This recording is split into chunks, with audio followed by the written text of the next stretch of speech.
Good morning mga kamakdani. Panibagong araw at panibagong vlog na naman po tayo ngayon, ano? At pasensya na kayo sa boses ko at mahina.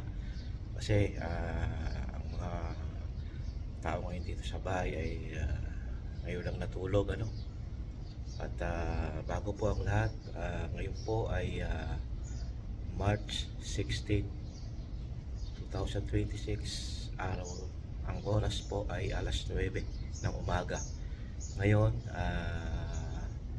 ngayong umaga, ngayon ko lang po ipapakita sa inyo to at iba-vlog. Ako po ay bibili ng gasol. Gasol. Kumbaga sa atin ni Shelley. Kasi dito ang tawag dito sa gitnang silangan sa Shelley is gas ang tawag.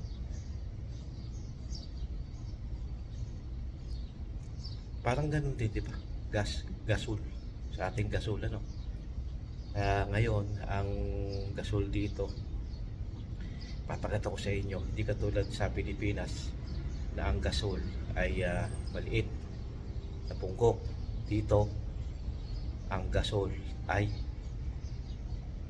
mabigat at mataas. Papakita ko sa inyo mga kamakdani. Okay? Stay put lang kayo dyan. Papasok lang ako sa loob at ipapakita ko sa inyo yung gasol. Tayo bibili ng dalawang gasol ngayon kasi naubos na yung mga gasol dito sa baba.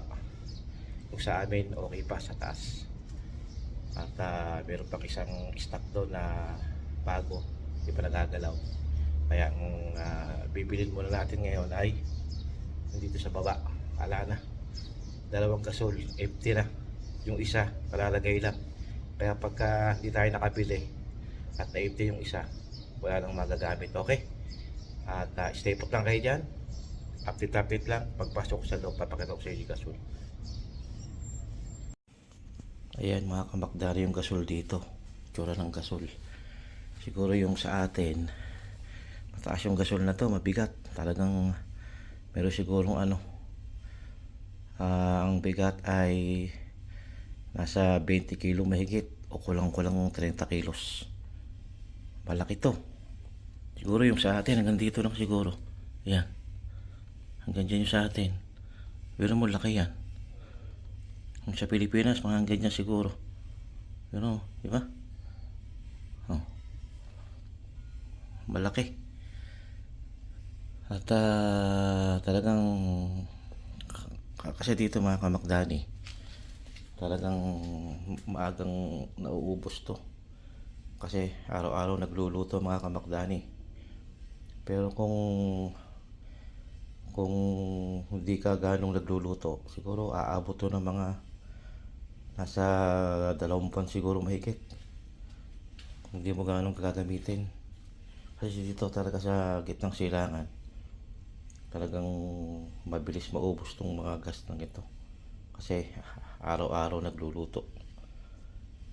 Lalo na ngayon, may okasyon. Kaya talagang magagamit lagi. Tingnan nyo, bigat niya. No? Ha?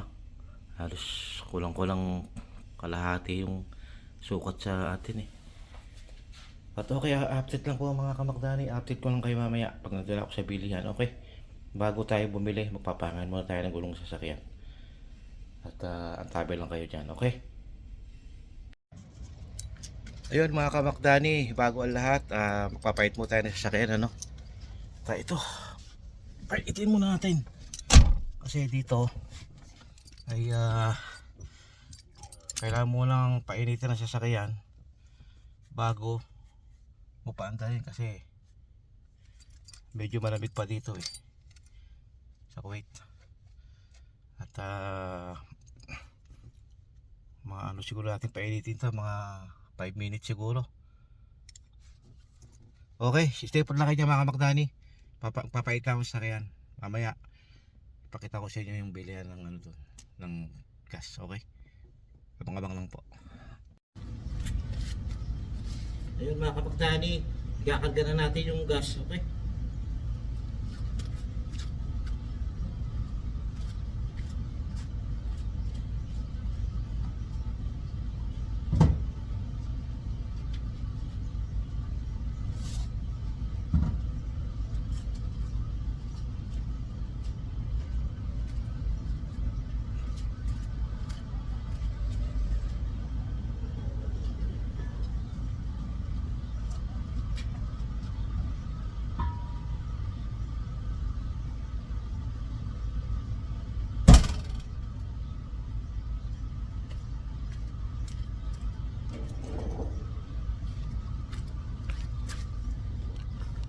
Ayun mga kamakdani, tayo papunta na sa bilihan ng gas ano.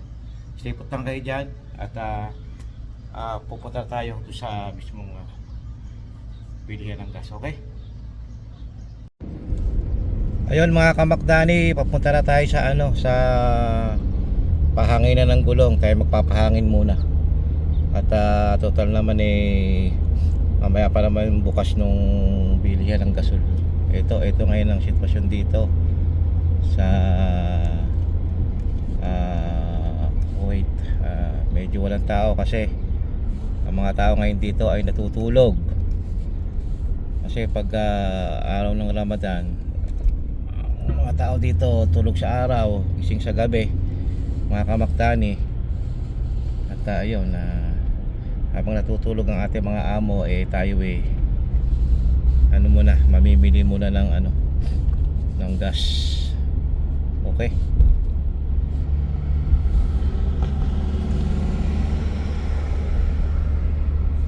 At malapit-lapit tayo sa ano, sa pahanginan ng gulong mga kamakdani. At papahangin naman natin yung gulong natin kasi itong aking gamit sa sasakyan ito mga kamakdani, matagal lang di nagagamit to. Hindi naman ganong ginagamit to kasi ano lang, pagka lang may oras na gustong gamitan ng amo ko tsaka ginagamit. Ngayon inaano muna natin, ginamitan natin at pinainit yung makina kasi pagka ano, alam nyo naman, pag na-stuck ang makina kakaproblema, di ba? Ayun, malapit na mga kamakdani. Nakita nyo ba yung kulay ano na yun, dilaw na ano, yung helix ano, yun yung dilaw na yun, doon tayo pupunta, papahangin. Ayan. Ay nako. Tapos pagkatapos natin magpahangin mga kamakdani, tsaka pala tayo bibili ng gasol. Okay. At dito mga kamakdani, ayun tuwing umaga talagang may naglilinis. Ayan mga taong yan, mga naglilinis ng highway yan, naglilinis ng daan. Hanggang dito malinis dito mga kamakdani. At sige, stay put na kayo mga kamakdani. Pag andun na ako, ipapakita ko sa inyo yung pinakahanginan ano, okay? Ayun mga kamakdani, napahangin na natin yung ano, yung sasakyan. Napahangin na natin. Pupunta na tayo sa bilihan ng Shelane, okay? Titignan muna natin dito sa unang makikita natin. Kasi ang bilihan dito mga kamakdani is dalawang area. Isa sa block 5 tsaka isa sa block 3. Ano pala, block 8. Dito po tayo sa block 8. Tapos pag wala dito, punta tayo ng block 3. Ayan. Ano kasi malapit lang dito sa pinaghanginan ko yung isang bilihan yung unang bilihan. Lang, malapit lang ito Ito, pagka sarado, doon tayo sa block 3. Ito yun no?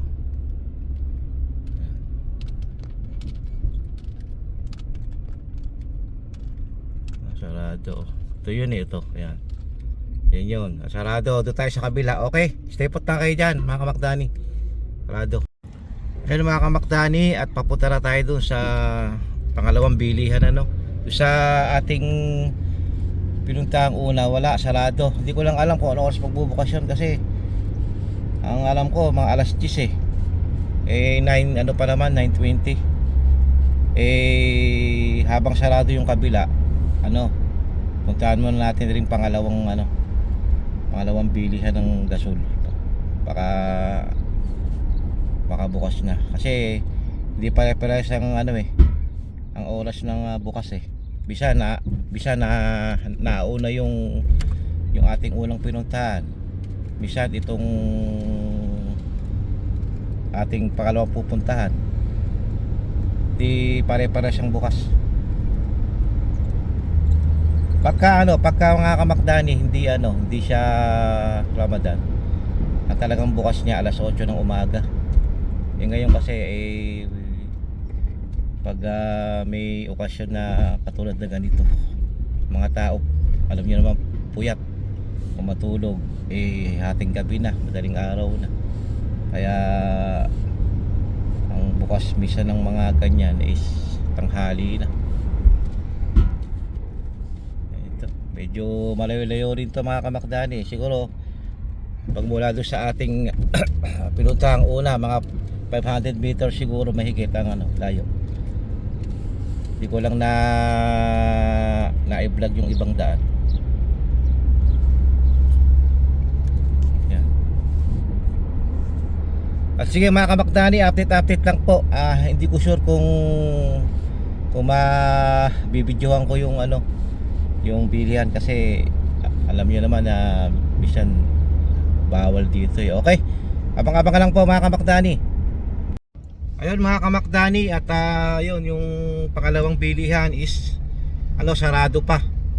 Habang nag-aantay tayo ng bukas, siguro mga alas 10 pa bukas yung mga kamakdani, tayo ikot-ikot muna para yung sasakyan medyo ma-warm up, kasi ang tagal na na-stuck dito. At iikot muna tayo na isang ikot do sa highway mga kamakdani. Ito yung highway mga kamakdani.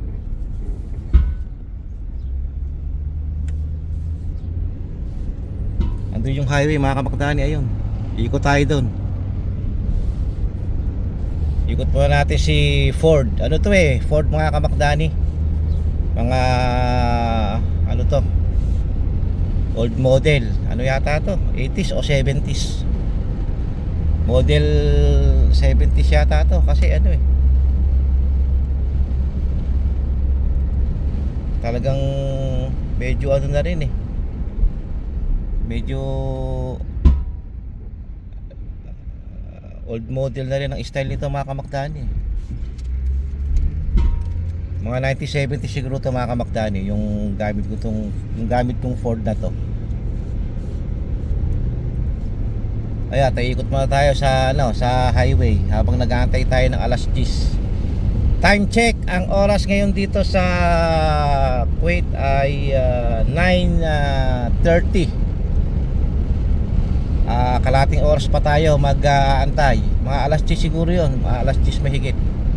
Habang nag-aantay tayo, iikot ko muna kayo dito sa highway, dito sa 6.5 road. At total naman itong sasakyan na ito ay matagal nang hindi nagamit at hindi nagagamit. I-warm up na rin natin mga kamakdani. Siya nga pala, ang bawat daan dito may parang pabilog. Tinatawag nito ay roundabout. Ang tawag dito, ayan pabilog. Doon tayo pupunta mga kamakdani, doon. Ayan pabilog, di ba? Pinakita ko lang sa inyo mga kamakdani. Balik ulit tayo. Kasi doon pa tayo gagawin doon sa gawin doon. Ayan. Tamang muna tayo, road trip. Habang nag-aantay tayo ng bukas ng bilihan ng gasol. Yan mga kamakdani, malapit tayo sa highway. Tipot na kanya mga kamakdani Abang-abang lang po pag andun ako sa highway. Ayun mga kamakdani, at nakabili na tayo ng gasol. Tatapos lang natin. Hindi na ako nag-vlog dun sa pangalawang natin. Pinuntahan at binilhan, kasi baka bawal i-vlog o i-video. Kaya ginawa ko na lang yung kotse, nirouting ko, iniikot ko muna mula Kuwait City hanggang dito, tapos pabalik. Tapos pagkabalik natin dito, doon ako dumiretso sa bilihan ng Shell ito sa pangalawang pinuntahan natin, kasi baka hindi talaga bawal i-video alam niyo naman dito sa bagsang gitnang silangan di ba? Buhatin muna natin yung Shell mga kamakdani. Okay, stay put lang kayo dyan.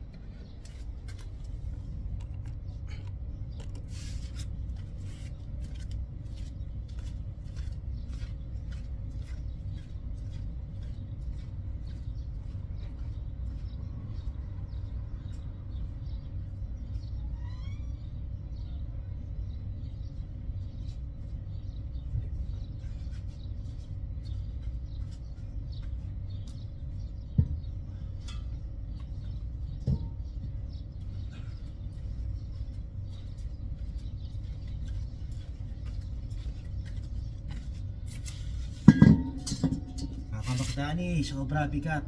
Halos kung para sa Pinas, halos doble bigat. Doble bigat to sa gasol sa Pinas. Sobra.